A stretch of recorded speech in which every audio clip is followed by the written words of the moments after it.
Bosch just sold over 4 million shares of Nikola stock, which was just enough to the point where they no longer have to report any new sales to the SEC.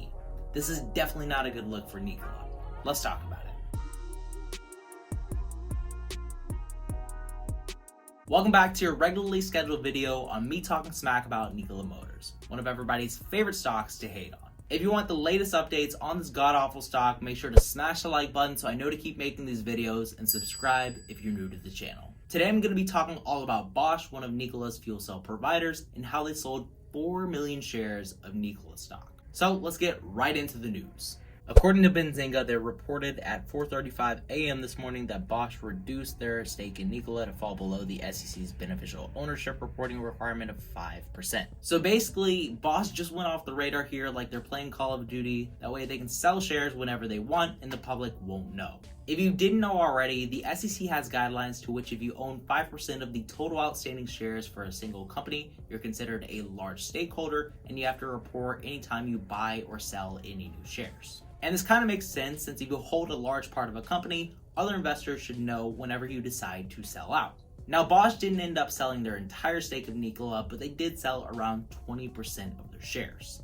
According to the report that they filed with the SEC, they decided to sell 4.3 million shares worth of Nikola stock, and they're still holding around 18.8 million shares in the company. This means that Bosch sold almost 19% of their entire stake in Nikola. And I don't know about you, but if I sold 20% of any position in my account, it's probably because I didn't believe in the company anymore, at least to some extent.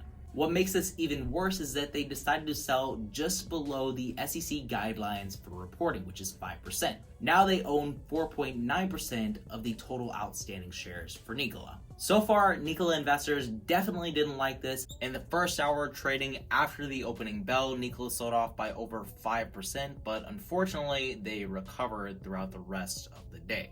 My theory is now that one big stakeholder in Nikola stock has sold some of their shares, insiders and other big fish in the company are going to start to sell their shares as well, sending the stock down to under $15. Obviously, this is all just my own thoughts on Nikola as somebody who's holding put options on their stock right now, so I might come off as a bit biased. But if you want to know exactly whenever I sell out of these puts, I post every single trade that I make over on my Discord, which will be linked in the pinned comment below. It's a free trading group with almost 900 members in there now. It's been growing like crazy recently, and I post every single trade that I'm making in real time and also the stocks that I'm watching each week.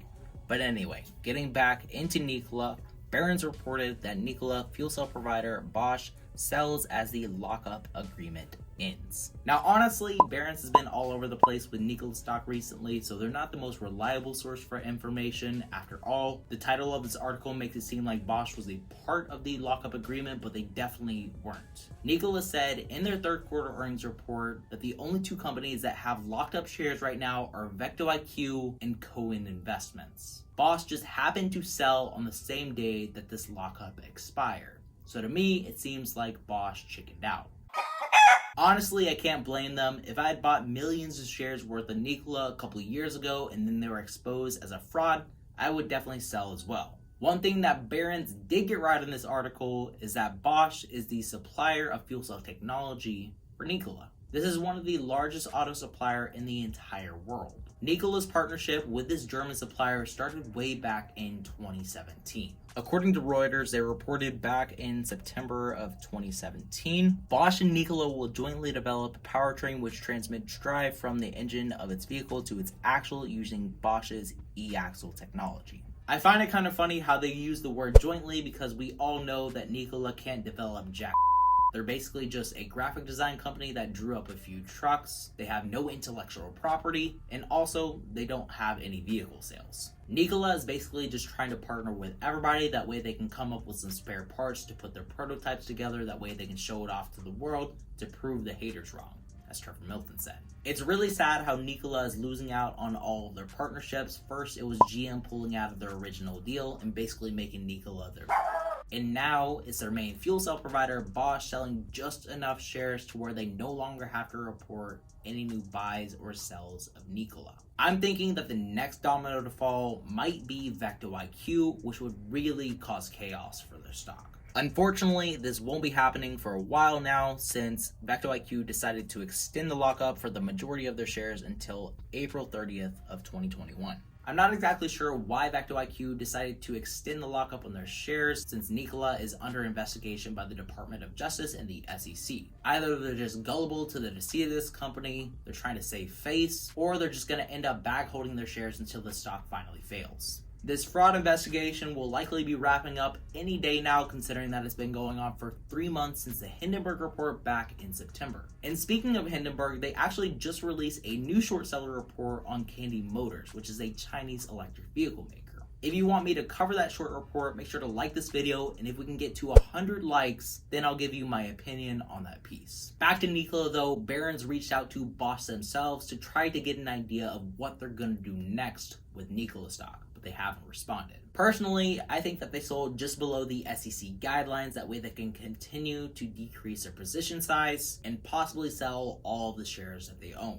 If such an early investor and a large stakeholder in this company no longer believes in it, what does that tell retail investors? I think that this is going to cause a chain reaction among retail investors, and insiders might begin to sell their shares as well, considering the rally that we've seen for Nikola stock over the past couple of days. In my opinion, this was just a small correction after the 40% drop that they saw after the new GM deal came out. There's some speculation that they announced the new GM deal the day before the lockup date to send their stock down. That way insiders would be discouraged from selling their shares. Honestly, I wouldn't put it past them. This stock has been trending down ever since late June, and I'm very doubtful that it's going to recover. Now that they've been exposed as a fraud by Hindenburg, myself, and other YouTubers alike, investor confidence will never be what it was whenever their stock was trading near $100. Unfortunately, this ended up creating a bad name for other special purpose acquisition companies because everyone is now going to compare them to Nikola. This mostly rings true for Hyliion stock, which is seen as a direct competitor to Nikola.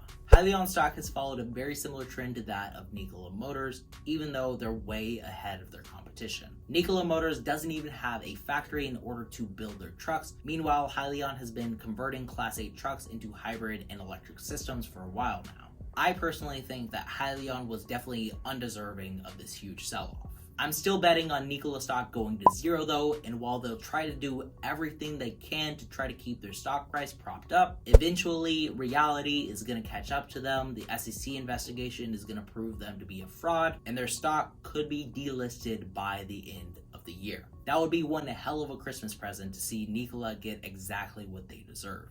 Obviously, this is all just my own opinion as somebody who's holding Nikola put options right now. You should definitely do your own research instead of listening to some random kid on the internet. And with all that said, thanks for tuning in to today's video on me bashing Nikola stock. And as always, remember to stay positive, stay green. I'll catch you in the next one.